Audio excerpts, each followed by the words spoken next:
Getting up earlier and earlier is not a strategy. If you want something you've never had, you must do something you've never done. We just opened enrollment for the next Renegade cohort. Join us. Check it out, renegadeaccelerator.com. And at Dell, that's what we're all about. Yes, it is about innovative technology and being on the forefront. But if we're not really empowering human potential, then what are we doing? We're not going to create technology just for technology's sake. I'm Amy Jo Martin. Welcome to the Why Not Now show.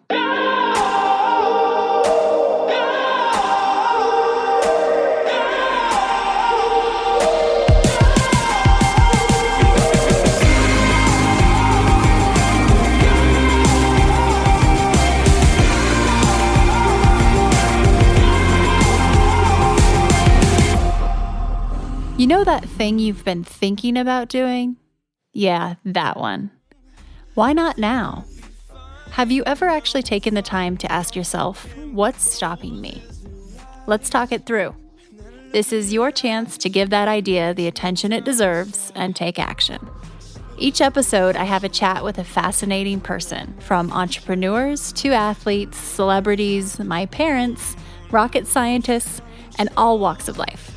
We talk through a critical time when they've asked themselves, why not now? We dissect that day or even that moment, step by step.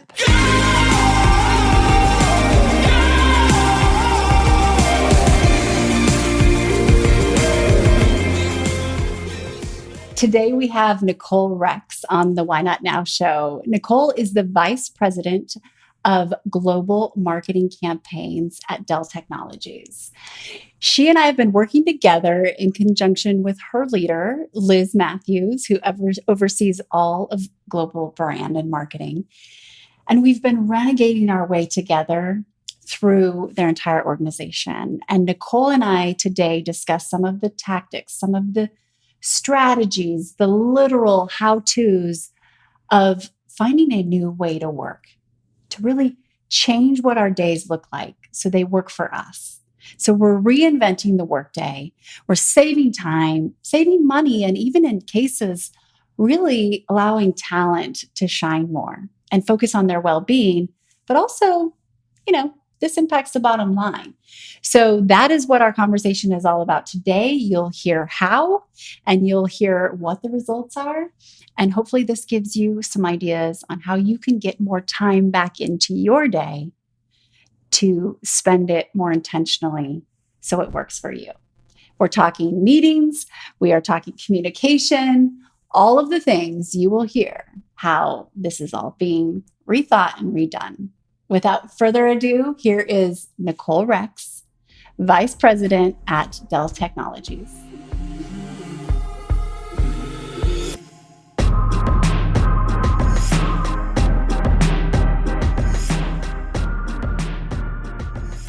Ms. Nicole Rex, I'm so excited to have you on the show. Welcome to the Why Not Now show.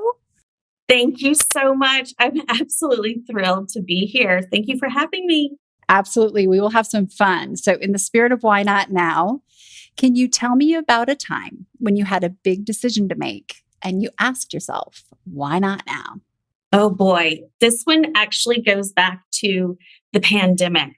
And I was just kind of looking around and going, wow, where can I get inspiration during this time?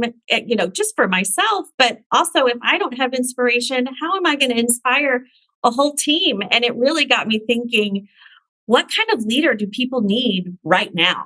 And so that kind of became sort of, I would call it my baseline. Why not now? I've had iterations since then, but it all just came back to, how can I be the leader that people need at this very moment? And I remember this time too, because we were having conversations and that systemic question of what type of leader is needed right now then took you to another question, and you arrived at kind of that next level of a strategy. Can you talk a little bit about that? Yes. So I was, as marketers, it always starts with research. And I was looking into corporate specifically, I really wanted to understand why people want to come and work in corporate. I've got employer brand on my team where we look for the future team members of Dell.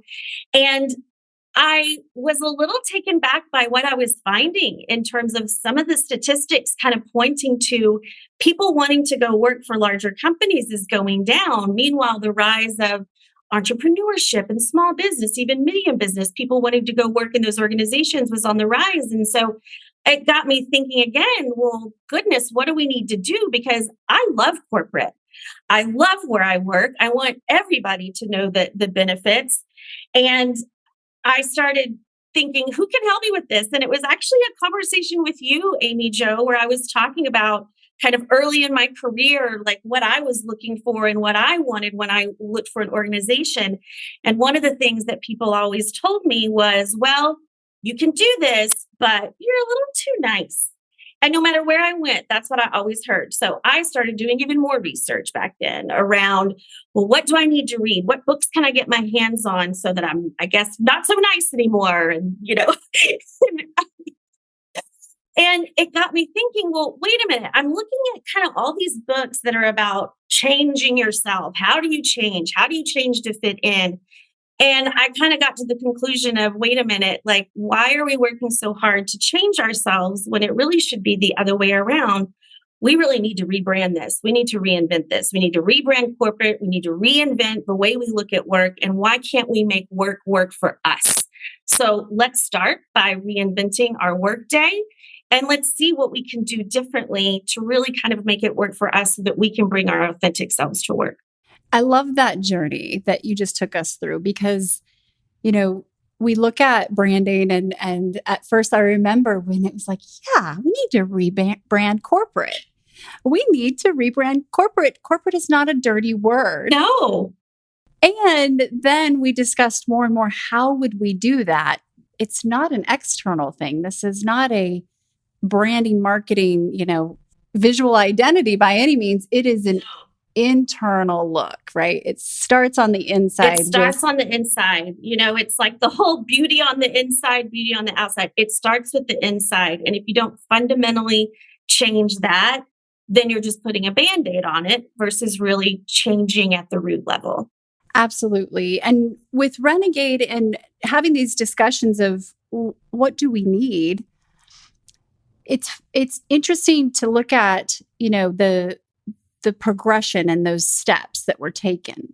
So we did arrive at that reinventing the workday and certain tactics to it, but time and communication and mindset, huge. But that psychological safety with your team, I think that's really what was necessary to make some of these big shifts, which I really would love to talk through, some of those tactics. Yeah. But otherwise, it's hollow. It will never work, right? That 100%. And after going through Renegades myself, I was so fortunate to have my incredible boss, Liz Matthews, introduce me to you, Amy Jo, introduce me to Renegades. Our whole team went through it. I know kind of what a game changer it was for me. And I wanted to go deeper. So the psychological safety that you were talking about, I wanted to see, how do I really, for real, create that? I think we were in good shape. I think we had it, but how do we leverage it more from people really kind of showing up, speaking out, using their voice, feeling confident, owning their journey, knowing that they're empowered to really make their day their own and make work work for them. And so that's the journey that we've been most recently on. Reinventing work can't just be about me doing it. It has to be all of us. So that is the journey that we've been on. And we've really kind of hit on an amazing framework that's given us some pretty incredible tactics and tangibility to really changing things. It has. And it couldn't be a more perfect time, right? We're in the perfect storm. We have AI is here, as you would say. Oh man, is it ever? On the scene. And how do you say it? Hold my beer. And I always say, yes, it's like exactly, because if you think about what we've all been through, I started my Why Not Now in 2020 during the pandemic. And I thought that was that was going to be a big deal. And it was. It was a devastating time. It was a time of opportunity. It was a time of just deep, deep stuff happening. But then when I really think about these past almost 4 years, we had the pandemic and we all learned how to work remotely. And then when things were starting to get better, we were like, okay, we can go into the office a little bit more. And we got used to kind of doing that a little bit more. We were doing the hybrid thing. And then things got really better and we were able to return to work, more. And all these changes then led to, okay, we're doing good. Yeah, we made it through the change. And all of a sudden, here comes AI. And AI is like, you know what, everybody, hold my beer because I'm about to really show you some change. So, I mean, the point is that change is never going to stop. And just when we think it's like the biggest change ever, here bigger change comes. So if we aren't thinking about that, if we aren't thinking about how can I constantly reinvent and think about what I want my workday to look like, we're not going to be equipped with the tools that we need to handle all this change. Absolutely. It's so dynamic. We have AI, mental health, multiple generations working together. Sometimes that could just be an SNL skit, right? I'm shocked it hasn't happened. You heard it here. It needs to be a skit. Here's an idea. But then even supply chain. And we went from, the great resignation and quiet quitting to a shift in macroeconomics, global economics quickly. And so we're so used to this dynamic change, but we're not necessarily used to reinventing ourselves. And that's where I'd love to spend some time because, Renegade is all about reinvention and especially our relationship with time and money. And let's talk about time.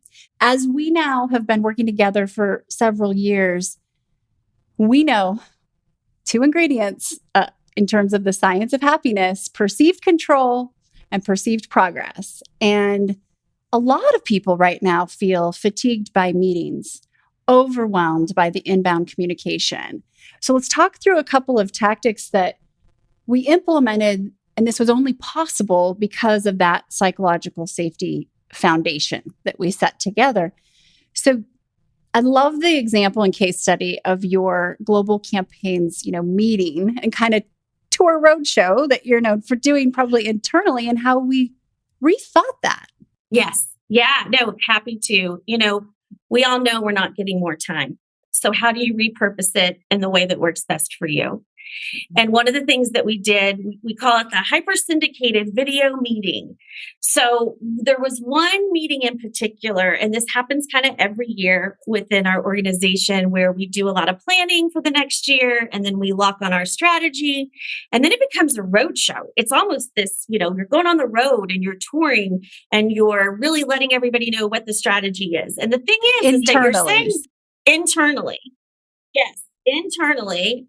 And on the Zoom highway, it's not literally kind of going, but we have a lot of Zooms with different teams around marketing. So this year was no different. I started to get a lot of requests for, hey, can you come to my staff? Can you come to my all hands meeting and share what the campaign strategy is going to be for next year? And I had probably about 9 different people reach out. And so you can imagine how much time that was going to take if I literally went to every single meeting. And basically I was saying the same thing at every one. So instead we recorded it and we did it once. And then anybody who asked for it were able to send the link. And of course, if people have questions, they can reach out. But if you imagine the amount of hours saved, it was quite a lot. And that was just with one meeting. So if we can take that philosophy of record once and get it out, then the time that we are able to save is pretty incredible. It's so true. I think we calculated 637 hours total time saved from this one example. And that's because everybody else in attendance too, chief of staff there potentially as well. Then executive assistants scheduling with others and the back and forth and the prep for everything.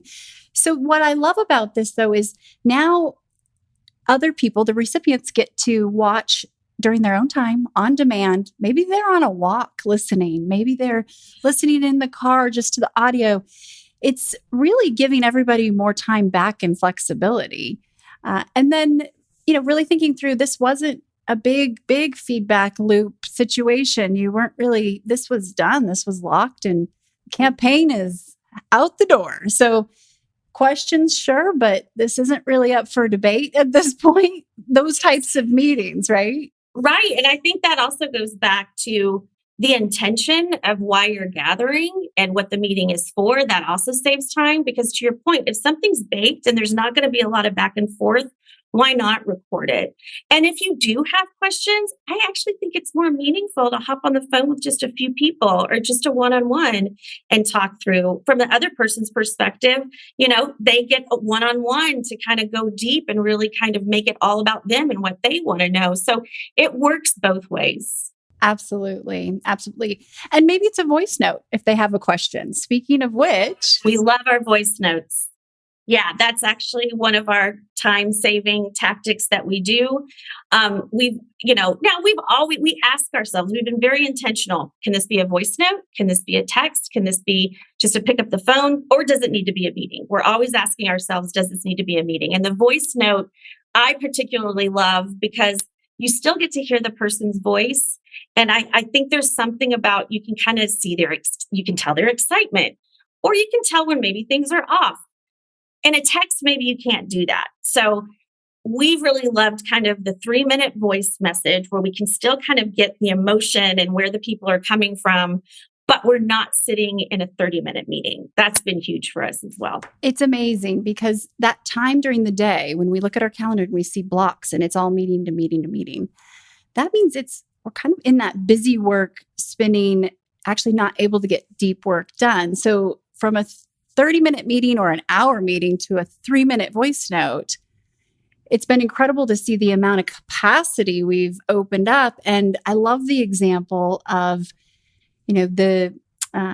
your team member who leads social, Vilma. She was able to use that time as well as the tools of how to protect her calendar's integrity and create an incredible piece of work, a powerful asset that wasn't planned, taking on a life of its own within a trend that was happening at the moment. Results were incredible, zero cost, saved so much time, and she enjoyed it.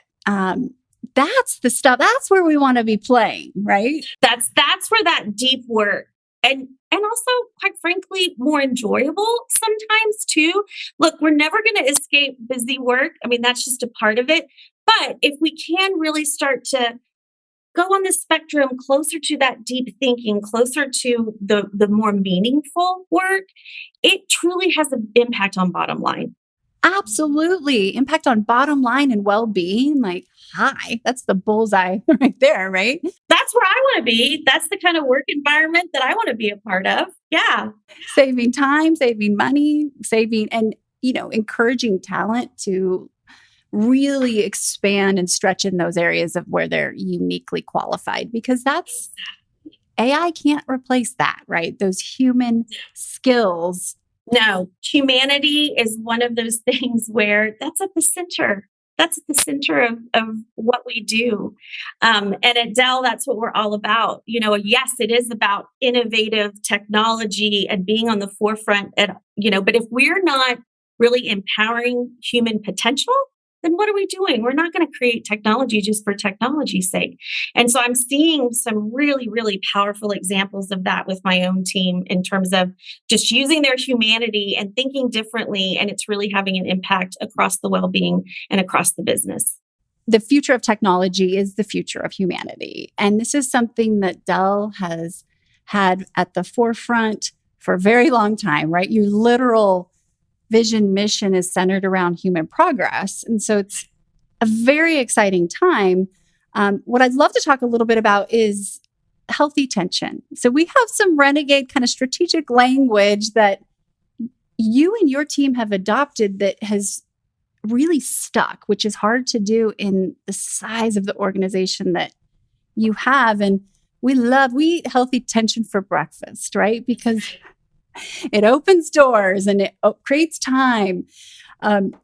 This is one thing that, whether it's a healthy tension situation or conversation, we've talked a lot about because it's part of the Renegade way. Mhm. Can you share a little bit about how you've basically been daring your team to make you mad? I did put out that dare, didn't I? Yeah, as part of the healthy tension conversation, as part of saying, no, I'm not going to go to that meeting because it's not valuable. It's true. I did put a dare out to the team and just say, try to make me mad. Try to have a healthy tension conversation with me and see if I get mad. And so that has been happening, and there's been a couple of examples, just with people, pushing back on me, which I have loved. There was a recent scenario where, I was just kind of doing my thing about, let's go faster, we can do this faster, and talking about timelines, and let's go do this. And one of my leaders, she raised her hand and she said, absolutely, we should go faster. How about we also get some outside in perspective on what other companies are doing? Let's really understand where we're failing and maybe where we're doing some things right. Maybe we're not as broken. And I just loved that moment because, that's the healthy part of the tension conversation. She didn't shut it down, but she offered a whole nother diverse perspective. And if she wouldn't have done that, then we wouldn't have gotten that outside in perspective. So we're seeing those types of examples. And I even, we talked to the team about even say it, just saying, hey, you know what? I'm about to kind of go into the healthy tension category. And everybody knows it's like, all right, let's get ready. But it's almost a language that we have to take the awkwardness out of what can sometimes maybe an awkward or, tension conversation. But that tension is where the innovation lives and where diversity of opinion lives. And it's just so important to really, really lean into it. Absolutely. And it's one thing to say it, but another to almost promote it. So by you sharing these examples with your own team, they're like, oh, I can challenge her because that was someone that, you are her leader and she was willing to bring this up. And guess what? I didn't get mad. No, we have yet to see that. I don't think that's probably around the corner. But I think the framework of how that happens is so key because it's rooted in respect. It's rooted in kindness. We always say direct and kind. Mm-hmm. They can coexist at the same time. Clear is kind because it saves us time. And speaking of the time and just boundaries, I'm on this kick lately that, balance is BS, but boundaries is where it's at, right? And this no-fly zone. So as we're working together, and I love kind of sharing for anyone listening, how would you implement this in your own team, whether it's a team of 2 or 3, or it's a team of 130,000? And it's all down to that experimentation and the testing of the execution and the iterate, right? Listening to that feedback loop. So as we look at that, one of the things that I really appreciate about you is the willingness to go into the unknown. So when we say, well, can you have no-fly zones on your calendar? And we had that discussion and you said, well, we kind of already unofficially kind of do in certain times and places, but let's make it real and make it stick. Exactly. We love our no fly zone Fridays. And what this is all about is, Monday through Thursday, yes, we have meetings. Of course we have meetings. But sometimes maybe we just don't have that amount of time to truly do the deep work, the deep thinking, really stop and just be able to think. So on Fridays, we always kind of say, all right, let's land that plane and let's really try to avoid having meetings. Use that time to really recoup, refresh, do the deep work, maybe catch up on things that you weren't able to do. So at least we know every week we at least have one time where it's sacred and we know that we can use that for the things that maybe we don't get to the rest of the week.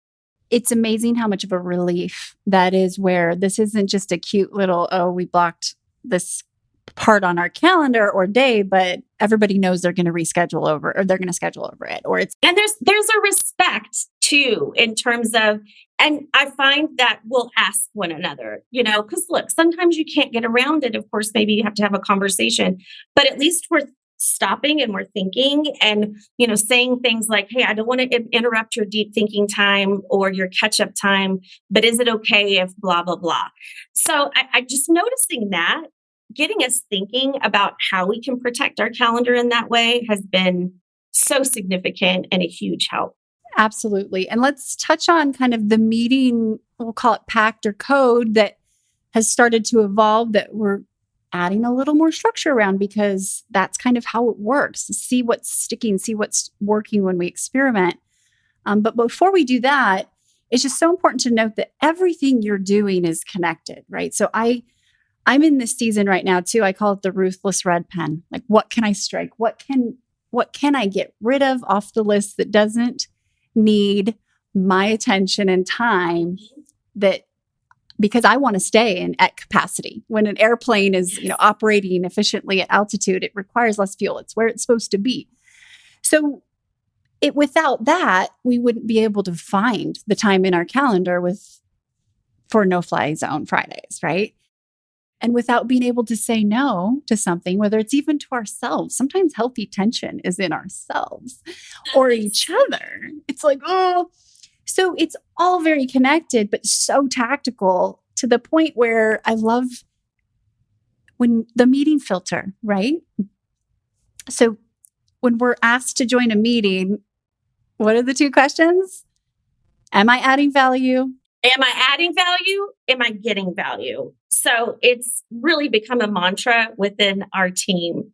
So if you're going to meetings and you're not adding value or getting value, you probably shouldn't go. Yeah. Am I adding value? Am I getting value? And if the answer is no, don't go. Don't go. And that's an invite. That's a ask forgiveness instead of permission. I dare you. But it makes it so much more efficient, and it's such a relief to our well-being if we know for a fact it's not necessary for me to go. It's like, great, go work on something that is necessary, right? And by the way, a lot of meetings are recorded. So if there is something that perhaps you missed, you can go back and listen. But that's a big one. Make sure you're adding value or getting value before you go to any meeting.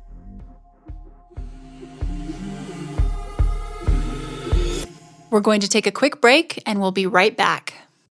Renegades, we just opened up enrollment for the next Renegade cohort. This is our 11th one. We are so excited because we have women all over the world, in every single industry, in every sector, female leaders, executives, entrepreneurs, you name it. And the amount of leverage, the amount of intellectual capital being exchanged is pretty incredible. Head to renegadeaccelerator.com. You can apply. We will explore together if this is a good fit. And you might have been tracking over the years, but some things have changed and grown. Renegade is equal parts education, collaboration, and accountability. We are fiercely committed to each other's goals. This is not an empowerment group. That is table stakes. This is about leverage. This is about education. And this is about action. We started originally with a focus on personal brand and thought leadership. Well, that's continued, and it will always continue.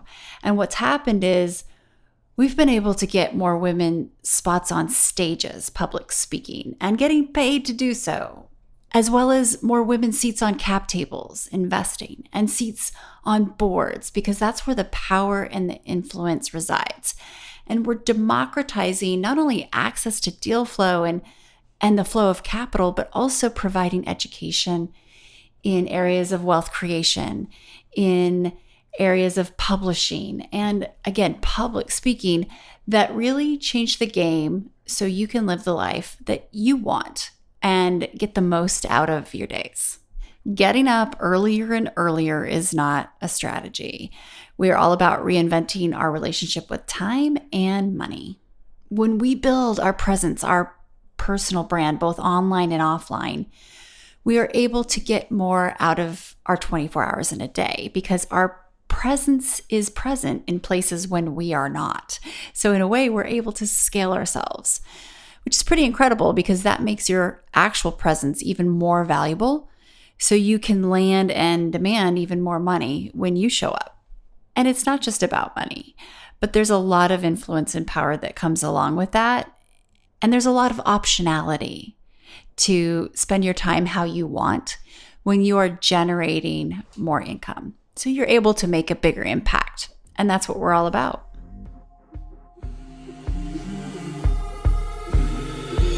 Looking at cameras on, cameras off. So this is a big thing, as we all know. And we've experimented and really started playing more with your team on walking meetings, right? And what I love about standing walking meetings is that it's very difficult to multitask if you are on a walking meeting, right? Because if you're in a different country or you are, not there present in the physical space with the other meeting participant, then you can't really be answering your email, walking, talking, listening at the same time. And so it also gives us the ability to stretch our legs. And we know what happens with our brain chemistry when we're moving. Yeah, it's so powerful.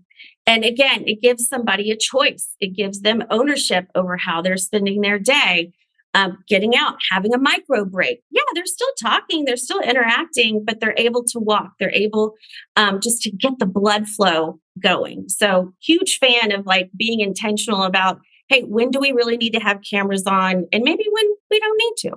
Absolutely. And it's okay to put that in the title of the meeting invite. CA, cameras, sorry, not CA, CO, cameras on. CO, yes. Or, I can't remember what it's CR, cameras requested or cameras off, I guess, or the two. Anyway, you can make up your own, abbreviation, but that helps with planning purposes, right? It does. If you're in transit. Well, and it goes to intention, because if you're really having to ask yourself for a meeting, do I want cameras on? Also, another one of our rules is no agenda, no meeting. So then you yourself are holding yourself accountable for having a more outcomes-based meeting, because you're already thinking about, are the cameras going to be on? What is the agenda? And also I think it goes both ways too, in terms of when you do have cameras on, it automatically is about engagement. People know, okay, this is going to be a meeting where there's going to be heavy engagement that goes on, because there's actually nothing worse than being the only one on camera and you're just speaking to a bunch of pictures. That doesn't really create the most engaging type of meeting. Agreed. And we're constantly talking about our personal brands are really shining when we decide if we want cameras on or off, and how we are carrying ourselves, even if we're listening versus, or maybe it really matters. And you owe it to yourself and your teammates to, if you're going to be there. Otherwise, don't. Again, are you adding value or getting value? Exactly. So as you look at this as a leader and a large amount of responsibility, how are you measuring this? How are you deciding if this is worth the intention and effort, and what does that look like? Yeah, no, KPIs, we're marketers. So KPIs are always our key performance indicators are huge. So there's a few indicators that I'm looking at, accountability and ownership. So really taking ownership of what your day looks like. I understand there's some things that will always be out of our control, but look for those pockets of opportunity where you can really make it your own. And there's also a notion around confidence. So we've actually measured confidence in the survey, and we have seen an improvement of people feeling like they can greenlight their own ideas. They're feeling more empowered. And back to the social post that you mentioned earlier that we saw so much success with, that was about saving time. And it was also about confidence. It was about owning it. They did that without anybody really knowing what they were doing. And they showed it to me when it was done. And I was like, this is amazing. And it performed. So really kind of ownership, accountability, the confidence factor. And then I would say the fourth thing is I'm looking at kind of the bottom line of like what the impact on the business. And anecdotally, like we have seen some of these projects really have a true impact on our performance as a team. So it's not, yes, I want everybody to love their workday, love where they work, get joy out of, every day. But we're also looking at what kind of impact does that have on the business and our work that we do. Absolutely. And we see that, I always think of the cruise ship versus speedboat analogy, and all of this entire operating system and that Renegade way is allowing for such a big, incredibly powerful organization to have these pockets of agility and acting like a speedboat to get things done more efficiently. And it's happening, even when we look at whether it's partners or the time to brief and discuss and the amount of meetings for a project and the production, and versus someone saying, hey, I could do this right now. And then they go do it. It really does. We're talking bottom line. Yeah. And it's that entrepreneurship, like we know about entrepreneurship, but it's incredible to see my team be intrapreneurs and really feeling like they are empowered to go bring a lot of this stuff to life and make a difference. It is. And I know you talk a lot about, leadership as a network versus a hierarchy, and kind of like change leadership versus change management. And that's the way as we watch closely, this is not a top down. This is a one to many, many to one, many to many. But it is important that leadership has fully embraced the daily practice, right? Because seeing is believing. But I think that's really important. You don't necessarily have to be a VP or exec, or it doesn't work that way. It won't work. No, it really doesn't, and there are, back to kind of the diverse points of view and thought, there are things that every single person in my organization are seeing that I'm not, or that their boss is not. And if we don't hear from them, how can we really be better, or how can we really innovate? So we do talk a lot about our organization being a network, not necessarily a hierarchy. There's nothing wrong with hierarchy. We need those frameworks within large organizations. But when it comes to what ideas do you have, how can you be empowered to make it happen? How can you move without having to get a bajillion different approvals? It really can be a game changer with an organization to be kind of more of those speedboats versus the big old cruise ship. And that is because of the network that we have. It's pretty special to witness, and the mindset being open to, and quarterly reports that we're questioning. Do we really need that deck anymore? Is that necessary? Could we do this differently? So what has been the biggest surprise about this process? Oh, gosh, that's a great question. I think one of the biggest surprises, I'll call it kind of the Wizard of Oz factor. Dorothy, you had it in yourself all along. So as we know the story, Dorothy is trying to find the people who can help her get back home, the wizard who can help her, the magic. And it was inside of her all the time to make it happen. And so there's one thing when I went through my Renegades journey, I saw that within myself, but it is still a little amazing and surprising when you start to see it in others. I've seen so many people have this aha moment of, wait a minute, I can do that. I can cancel that meeting. I can repurpose time to do something more potent and meaningful.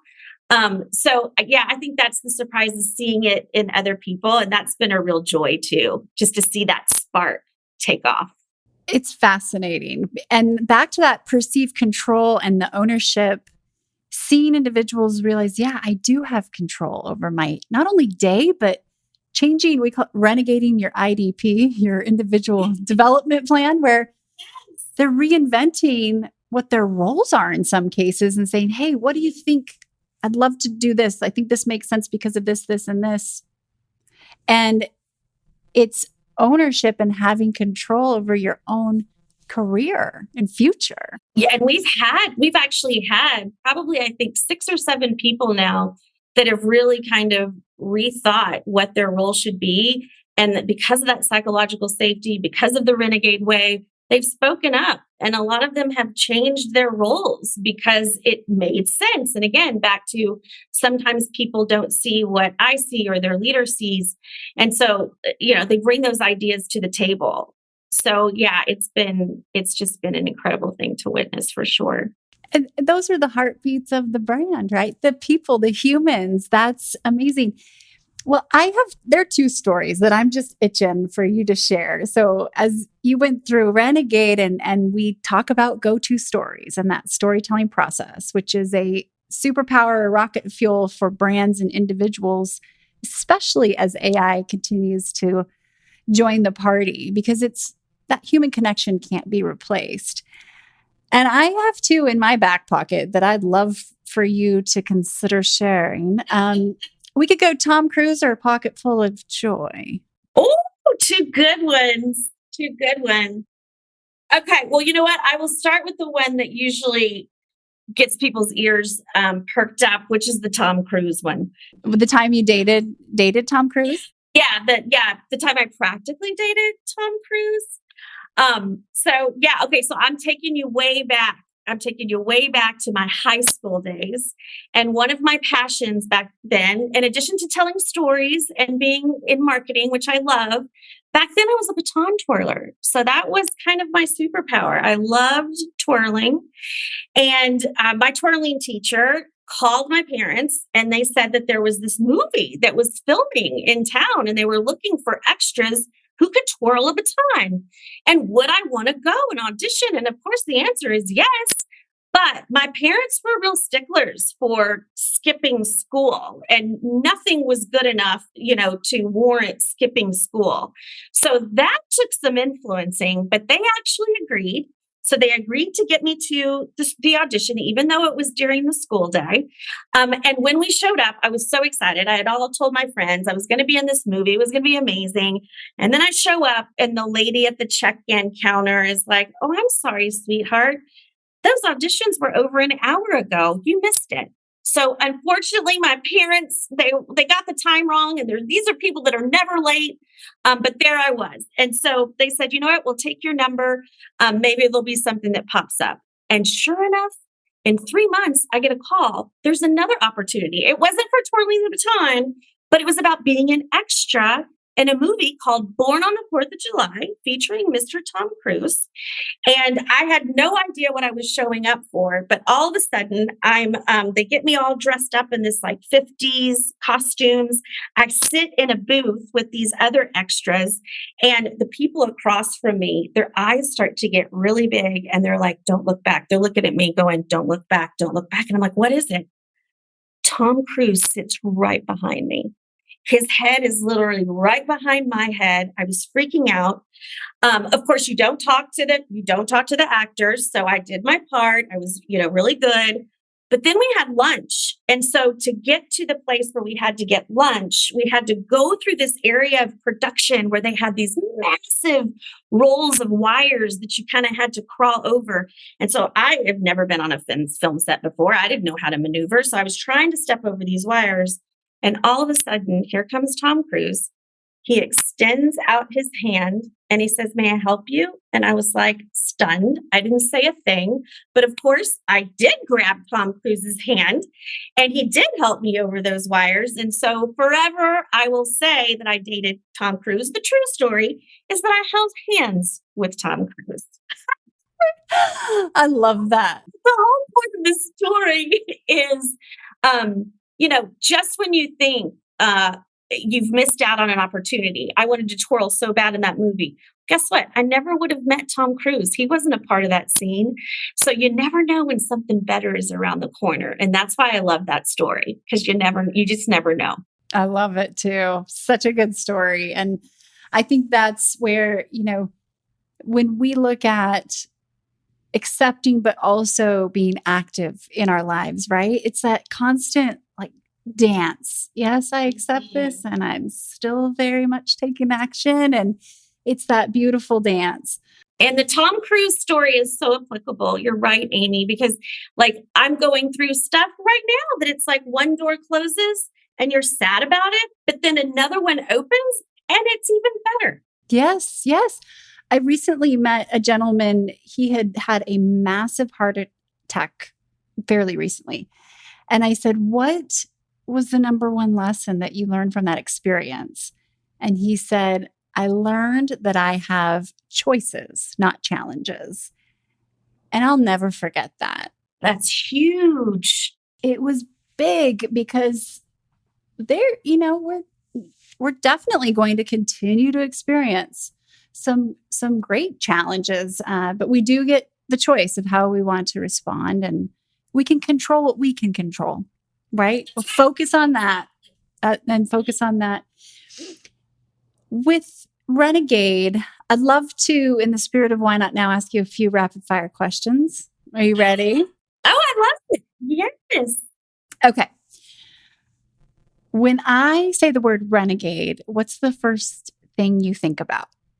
Opportunity versus challenge. So we talk a lot about being obsessed about opportunity. You can be obsessed about the challenge or obsessed about the opportunity. So how can you be obsessed about the opportunity? And then I also think that renegades are not afraid to break the rules in a healthy way. So because we're so obsessed about opportunity, it's like maybe we need to think of different angles on how to get there. Yeah, the good kind of trouble, positive disruption, right? Yes. When you think of the word renegade, who comes to mind? Well, you, obviously. That was not a loaded question, although thank you, a compliment. Does anyone else pop into mind? Oh my goodness, there's so many actually of my fellow renegades. Shout out to Cheryl, shout out to Michelle. That just these incredible group of women that are renegading on a daily basis. I'm also going to throw out my parents. I think I didn't even know that I was being raised by renegades, but I think they were always kind of looking at things differently. They would step out of line when they needed to. So just like they let me go to the audition with Tom Cruise, I think that's a great example of like a healthy breaking of the rules. So I'll throw my parents in there too. That's amazing. And you are an absolute corporate renegade. And we have to acknowledge, I'd say, Liz Matthews, because oh, Liz Matthews is like the ultimate renegade. right. And really bringing it's not easy to make up new rules or guidelines inside of, such a big organization that is used to a certain way, for a long time. So that's amazing. And what's one app you can't live without? Oh, my Sleep IQ app from Sleep Number Bed. Every morning I open up that app to see about my quality of sleep.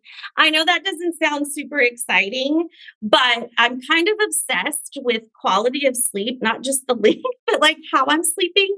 And this Sleep Number Bed, I promise I'm not getting paid for this. They measure your heart rate. They measure how many times you wake up, if you got out of bed. So I do that every day. I have another one too that I really love, which is Canva. I love the Canva app. You can quickly just spit out all sorts of different creative and presentations, etc. So I love Canva too. Nice. That's a good one. Describe Dell in one word. Innovative. There you go. What's your absolute favorite time-saving tool? Calendar auditing, calendar editing, anything that I do this every yeah, that's it. The red pen. I love to edit time. So again, that may not sound exciting, but I actually love it. So I'm constantly kind of going into my calendar, blocking things, seeing what maybe doesn't have to be a meeting. It's very fluid. At the same time, also blocking your calendar and getting time on to make sure that you're doing what's most potent, what's most meaningful. So that's one of my biggest is calendar integrity. Love it. And what's the most recent book you've read? The Art of Gathering. I loved it. And it was so interesting because I thought that it was going to be more, personal. I love parties. I love getting people together. And it was, but there's also an aspect of this from a professional perspective, from a meeting perspective, just fantastic insights and reminders for truly it is an art to have really quality gatherings. It's an art. It is. I love this. I know this is rapid fire, but we've talked about how we sometimes obsess about the perfect napkins or the this or that, and nobody cares, but they care about the conversation. They care about the experience. That's what they remember. We can save ourselves a trip to the craft store or to the whatever, Pinterest. Okay, your favorite podcast right now? Oh, my favorite one right now is the Marketing AI show. So I love it because it's all about kind of the latest things that are happening in AI, but then it gets down to a marketing perspective that's just so, so invaluable. And with everything that's happening with AI, anything I can get my hands on, I'm just eating it up. Love it too. And pirates or ninjas, who is tougher and why? I think ninjas. Yeah, because I do think it's it takes intention and it takes strategy to kind of really maneuver like a ninja does. Okay, this is a curveball. You exude joy. You're a definition of joy. How would you advise someone who's looking for more joy in their life? Boy, have a conversation with yourself all the time. That's really what I do. If I'm going negative Nelly in my head, I stop myself right there. And I have lots of talks with myself. Back to that Wizard of Oz, Dorothy, it really is inside of us. And I know that may sound trite, but it's true. Just stop, ask yourself some questions, talk to yourself like you're a third person.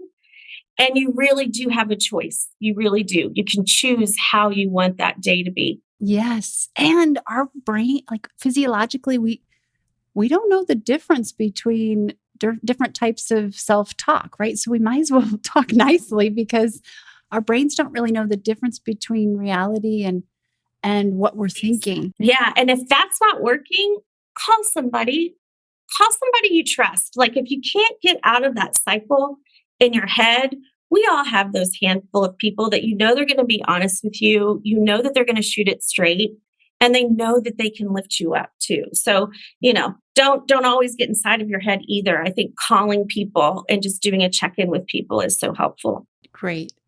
I just had a thought.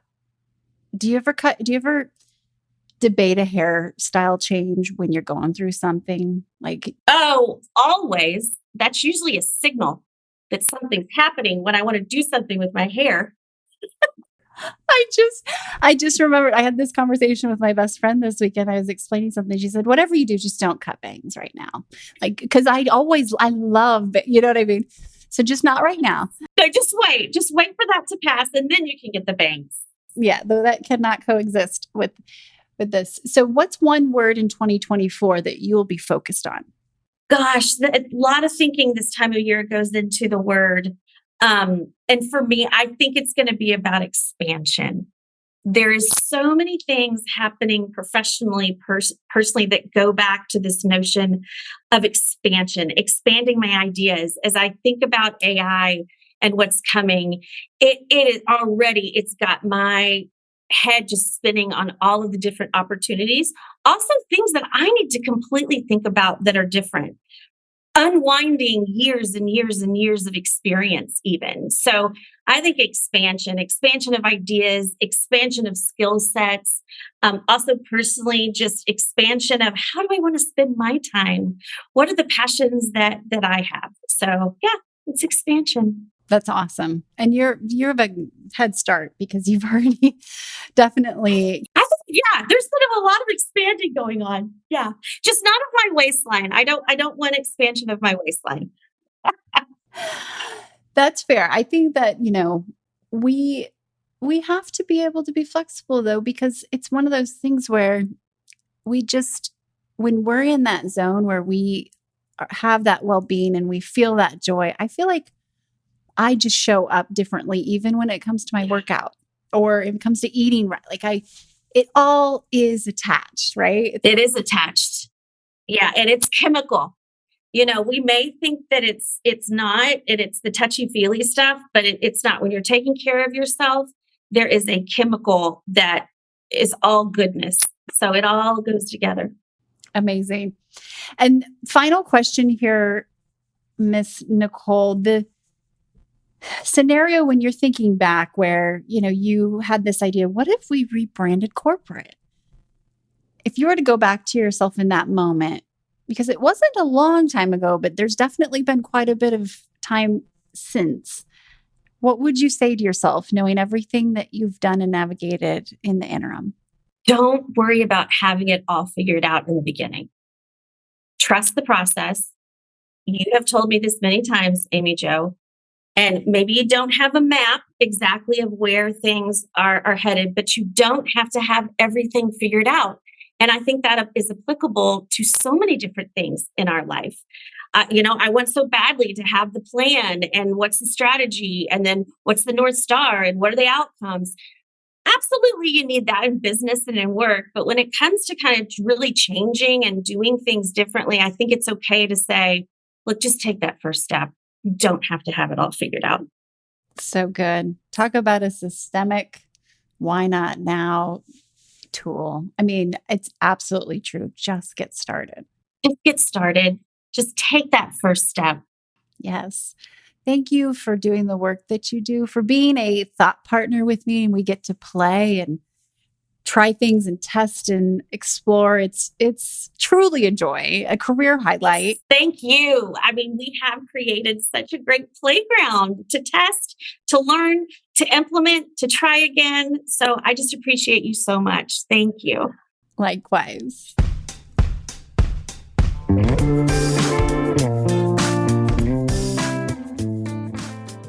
Hey everyone, thanks for listening to the show. Hit me up on social media to let me know what you think. I'm at Amy Jo Martin on Twitter, Facebook, Instagram, and LinkedIn. And I want to hear your why not now moments so I can share them on the show. Just send me a note to whynotnow@amyjomartin.com. For show notes and other offers, you can visit amyjomartin.com/whynotnow. And while you're there, don't forget to sign up for my email newsletter for exclusive content and announcements. A big thanks to Rock Salt Music for all of the tunes by the talented John Coggins. And of course, a hat tip to Richard Brewer for editing and producing the show. I'll see you next time. And until then, why not now? Hi, everyone. If you are digging this podcast, please do us a favor and subscribe, rate, and review on iTunes. It just takes a moment and it means a ton to us.